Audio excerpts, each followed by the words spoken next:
Bienvenue à Personnalité. Mon nom est Catherine Gignac et à chaque semaine à Personnalité, je reçois un artiste de la diversité qui s'est illustré pour devenir notre personnalité de la semaine. Cette personnalité, elle peut être issue de n'importe quel domaine artistique, donc de la musique, des arts visuels, du cinéma, du théâtre. Notre personnalité de la semaine est une actrice bien présente dans le cinéma québécois. D'origine algérienne, elle est arrivée à Montréal avec ses parents alors qu'elle avait seulement 1 mois. Elle est diplômée de l'École nationale de théâtre et on a pu la voir au petit écran dans Les Jeunes loups et dans L'Auberge du Chien Noir où elle tenait d'ailleurs le rôle d'Amina, dans Rupture également. Elle se produisait sur scène les 2 et 3 mars dernier à l'Arizé à Montréal dans la pièce de théâtre Agar et la Source. C'est une pièce de théâtre qui était présentée dans le cadre de l'événement Paroles de femmes. Est-ce que vous commencez à avoir une petite idée de qui il s'agit? Sans plus tarder, mesdames et messieurs, je vous présente notre personnalité de la semaine, Hinda Benabdallah. Bonjour Hinda et bienvenue à Personnalité. Merci.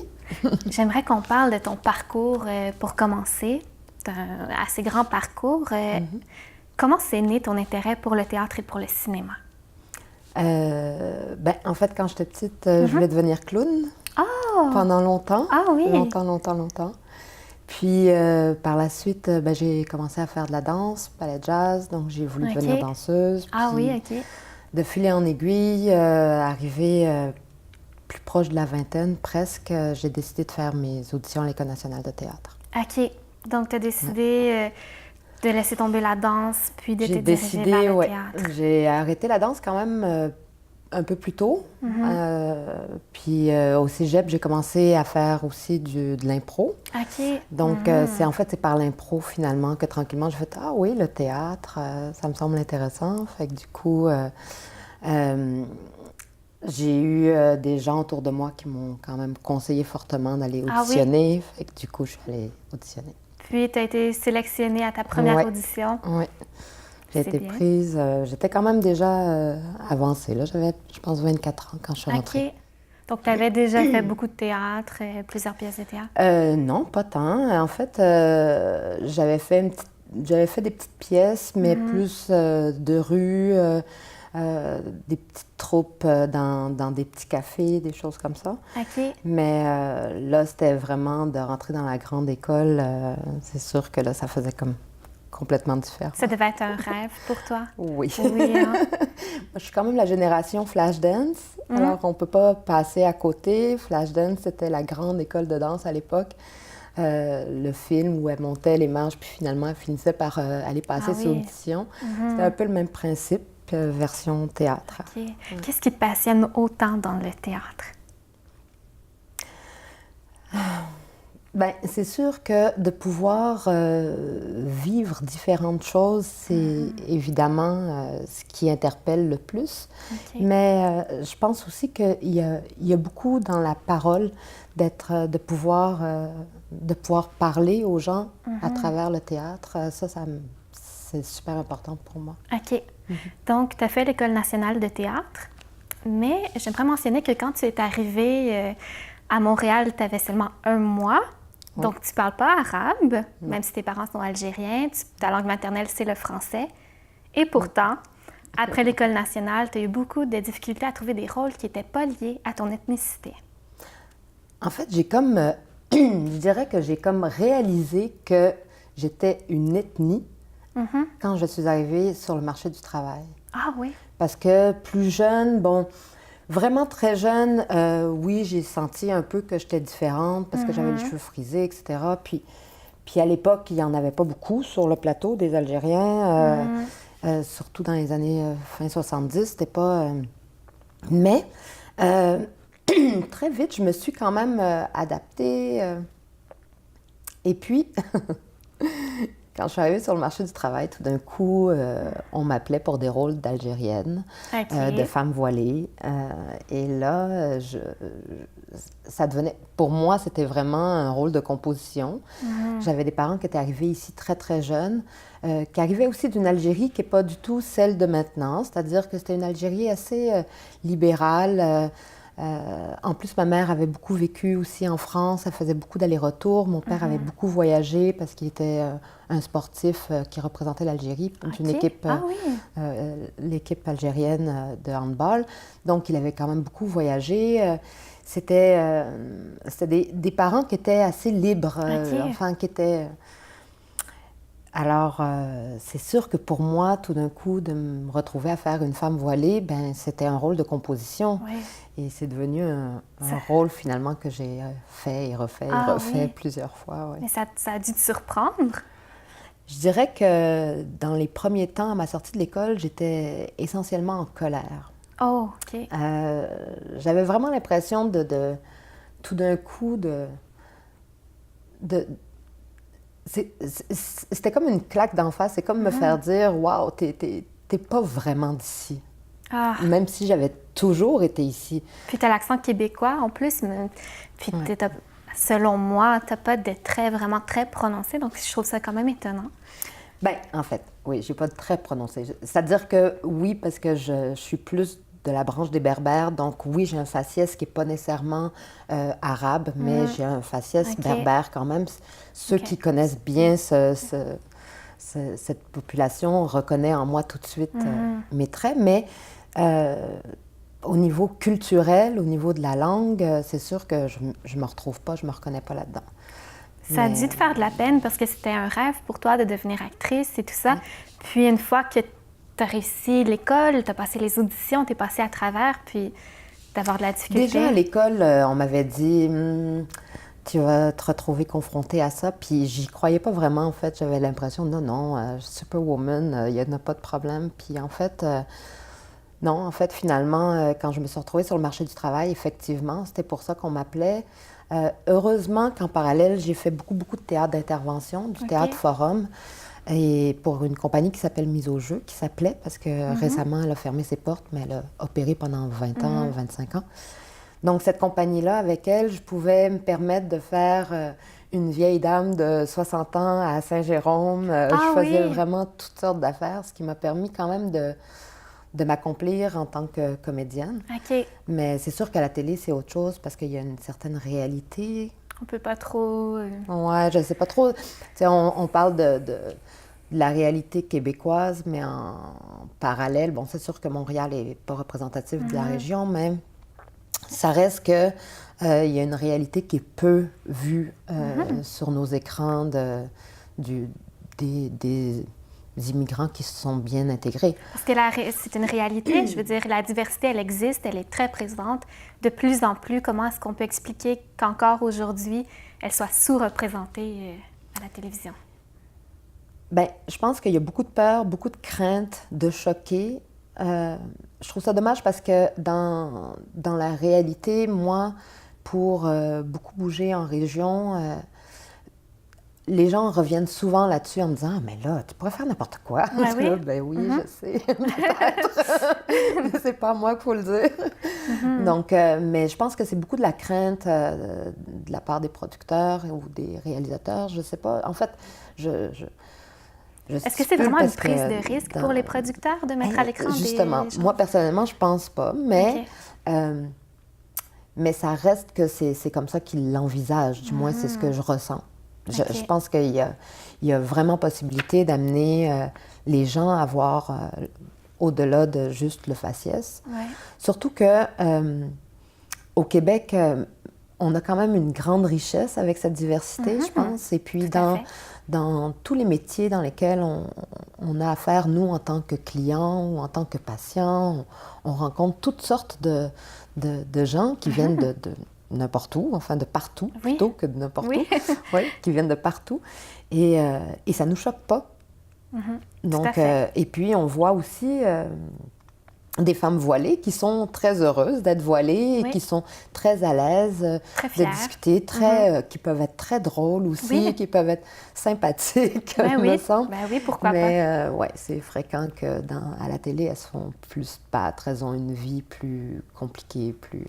Je t'arrête un instant, on va faire une courte pause et puis on se retrouve tout de suite après. Restez là. On est de retour à Personnalité en compagnie de l'actrice Hinda Benabdallah. On parlait de tes difficultés en tant que femme d'origine algérienne à faire ta place au cinéma. Est-ce que tu penses que ça a évolué depuis ta sortie de l'École nationale de théâtre en 2001? Je pense que pour les nouvelles générations, les jeunes qui arrivent en ce moment, oui, je pense qu'il y a un petit peu plus d'ouverture. Mais je dirais qu'il y a encore beaucoup de travail à faire. Récemment, on a encore eu énormément de papiers là-dessus et qu'on avait déjà eu il y a 5 ans, qu'on a déjà eu il y a 10 ans. Donc, c'est comme régulièrement, tout d'un coup, oups, il y a quelqu'un qui se lève, qui dit « Hey, il ne faut pas les oublier », puis là, plein de monde écrivent là-dessus, puis bon. Mais ça part d'où le problème? C'est ça la question. Ça part d'où? Je ne sais pas, je pense qu'il faut que... Je sais que certains disent qu'il n'y en a pas suffisamment qui sont formés aussi, mais je pense aussi qu'il faut simplement accepter que la diversité peut représenter aussi une certaine partie du Québec sans nécessairement surligner le fait qu'ils viennent de la diversité. Puis je pense que c'est ça le plus important finalement. Je suis d'accord. On pourrait te voir dans n'importe quel rôle sans mentionner que tu es d'origine algérienne, puis ça passerait très bien. Quels sont les plus grands défis que doivent affronter les femmes de la diversité? Justement, de pouvoir... il y en a quelques-unes qui ont réussi malgré tout à faire leur place et faire leur place tout en estompant un peu leur faciès ou du moins leur couleur, si on veut. Est-ce que tu penses que c'est plus difficile pour les femmes que pour les hommes? Je pense que oui. Okay. Alors là, je m'avance, mais j'ai l'impression, malgré tout, que les hommes sont beaucoup plus acceptés.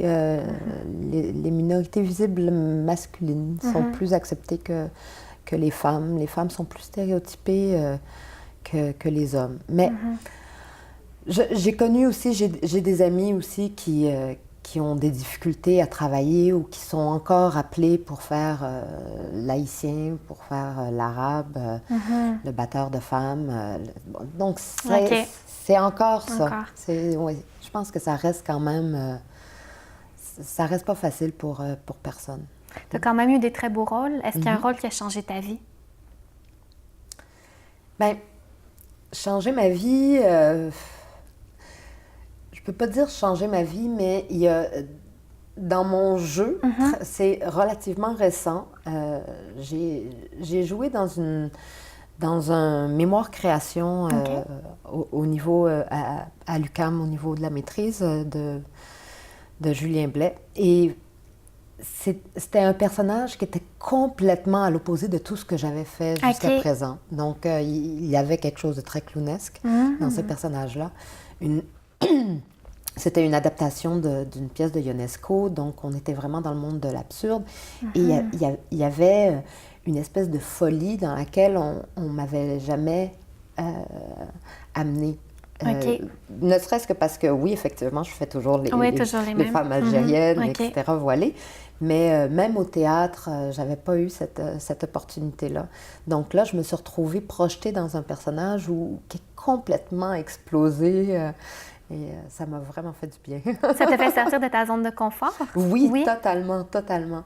Et c'est sûr que j'étais en confiance, mais ça a été confrontant. Puis finalement, j'ai passé le pas, puis ça a donné un personnage, des gens qui ne me reconnaissaient pas du tout, ça a donné un personnage complètement, complètement différent de ce que je suis d'habitude. Puis le plus beau rôle que tu as eu l'occasion de jouer? Je pense que c'est... celui-là, pour moi, était... parce que c'est un rôle marquant, donc c'est un rôle pour moi qui était un très beau rôle. Je sais que le rôle que je m'apprête à faire en ce moment sur lequel je travaille est un personnage qui m'interpelle beaucoup, qui m'allume beaucoup. À quoi il ressemble, ce personnage? C'est une femme c'est une femme très triste. Ah! Ce qui ne me ressemble pas Non. beaucoup, mais c'est intéressant d'aller dans ces zones-là. Donc, une femme en deuil ou en rupture, c'est pas tout à fait clair ce qu'elle vit, mais en tout cas, du moins, elle est séparée de son homme. OK. Et elle est à la recherche de ses souvenirs-là. Elle veut garder ses souvenirs près d'elle au maximum. Donc, son homme qui a disparu. Oui, ouais, son homme qui a disparu. Peut-être en mer, je ne sais pas trop. Mais ce qui est le plus important dans ce personnage-là, c'est sa course pour pouvoir essayer de rattraper ses temps perdus, de pouvoir les garder près d'elle. Est-ce que c'est une dame âgée ou pas tellement? Pas particulièrement, non, OK. pas particulièrement. C'est surtout qu'elle est enfermée, et elle vit ce moment-là seule, donc elle est toujours en quête de souvenirs, en fait. Elle veut les marquer, elle veut qu'ils restent, finalement. OK. Est-ce que c'est difficile émotionnellement de jouer des personnages comme ça, de te remettre dans la tristesse quand tu as des personnages tristes, justement, à jouer? Est-ce que c'est difficile? En fait, si le texte est bien écrit, non. Parce que c'est les mots qui nous portent vraiment. Puis c'est grâce à ces mots-là qu'on va entrer dans l'émotion du personnage. Ou dans... En fait, ma question, c'était plutôt, est-ce que tu trouves ça difficile pour toi de pas de te mettre dans cette émotion-là, mais est-ce que c'est difficile de vivre ces émotions-là quand tu n'as pas nécessairement envie de te sentir triste ou tu les vis pas réellement? OK, non. OK, oui, je comprends. Tu comprends? Je dirais que ça reste un jeu. En fait, c'est la beauté de ce métier-là, c'est que, puis je le dis à mes élèves, on n'oublie pas qu'on est en train de jouer. On s'amuse. C'est comme ça qu'on appelle ça. On va jouer. Donc, c'est un peu ce rapport-là, un peu comme quand on est enfant et qu'on fait des jeux de rôle avec ses amis ou toute seule avec ses poupées ou peu importe. Donc, quand on termine, on oublie l'émotion. Exact. Oui. Parfait. On va faire une courte pause et on se retrouve tout de suite après en compagnie de Hinda Benabdallah. On est de retour à Personnalité en compagnie de l'actrice Hinda Benabdallah. Est-ce qu'il y a des artistes qui t'inspirent, qui ont inspiré ton parcours? Très bonne question. Pierre Richard. OK. En fait, je suis beaucoup dans le clown. Effectivement, encore maintenant, ça reste que les acteurs qui ont été plus marquants pour moi, ou du moins qui m'ont marqué, c'est beaucoup des clowns que j'ai rencontrés ou que j'ai vus. Ouais. Parlant de clown, est-ce que tu joues souvent le même type de clown ou bien ce sont des clowns différents chaque fois? Parce que ce que je crois savoir, c'est qu'un clown va accentuer tes traits de personnalité.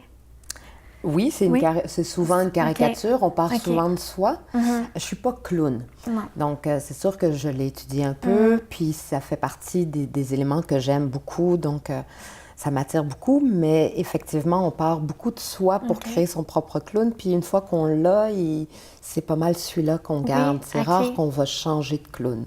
À quoi ressemble ton clown?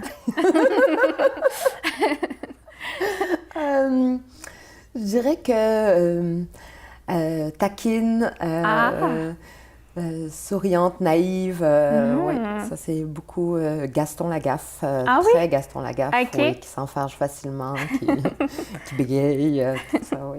C'est une façon subtile d'en savoir un peu plus sur toi. Donc, dis-moi, qu'est-ce qui s'en vient dans le futur ou tout prochainement, tes projets à venir?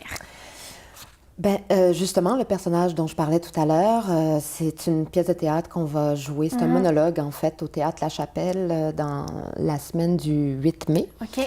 Donc, on est là du 8 au 13, je pense. Et c'est un monologue d'un Allemand, Roland Schimmelfilling. OK. Et c'est Julien Blais qui fait la mise en scène. OK. Donc, ça, c'est un gros projet qui s'en vient au mois de mai. Donc, je travaille très, très fort là-dessus. Ah oui, OK, on a hâte Oui. d'aller voir ça. Oui, Donc, tu es vraiment toute seule sur scène tout le seule sur long? scène, oui.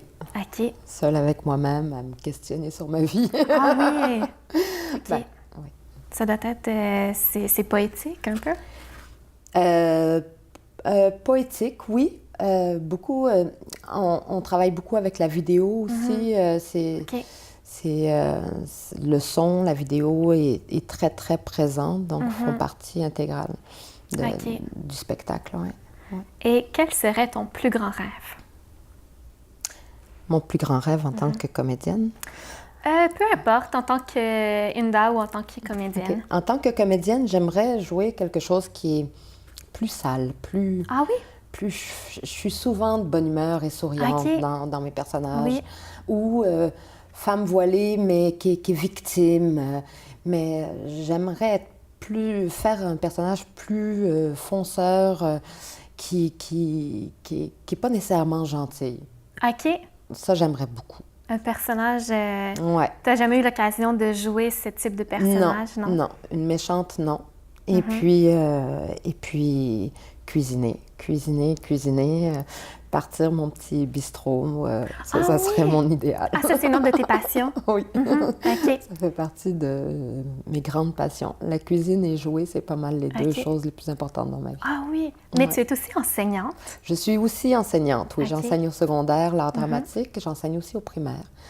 Et puis ça fait 7 ans maintenant que j'enseigne. Je suis retournée à l'université, j'ai fait un bac en enseignement de l'art oui? dramatique, oui, après mon 3e enfant. Je me suis Ok. dit, il serait temps que... C'est une petite passion pour l'enseignement ou c'était parce que tu avais un peu plus de difficulté à trouver des rôles? Je dirais que, un peu des deux. L'enseignement m'apporte beaucoup. Je pense Oui. que le fait que moi, je travaille, ça apporte à mes élèves. Mais Ok. le fait que mes élèves soient jeunes et naïfs et qu'ils Ah ont tout oui. à apprendre m'apporte énormément pour mon jeu à moi. Ah oui. Donc, c'est vraiment un échange. C'est un bel échange. Puis j'ai des beaux groupes, particulièrement cette année. J'ai vraiment des beaux groupes avec lesquels je m'amuse bien. Ah oui, ce sont des étudiants qui rêvent de devenir comédiens? Non, pas du tout. C'est des cours, c'est des cours pas obligatoires, c'est des options. La plupart vont s'en aller en sciences. OK. Donc, il y en a quelques-uns là-dedans qui vont en lettres, là, mais c'est ça. OK. Parfait. Donc, on va déjà devoir se laisser bientôt, mais je veux rappeler ta pièce de théâtre qui va être jouée à la Chapelle. Oui. Le Ça titre, s'appelle ça Temps universel plus 1. Temps universel plus 1. Oui. Donc, on rate pas ça. Sinon, pour les gens qui ont envie de te suivre, de suivre ta carrière, est-ce que tu as une plateforme? Non, tu n'es pas sur les réseaux. D'accord. Pas de problème, mais en tout cas, on va aller voir la pièce de théâtre à la Chapelle. Et nous, on se retrouve la semaine prochaine avec une autre personnalité de la semaine. À bientôt tout le monde.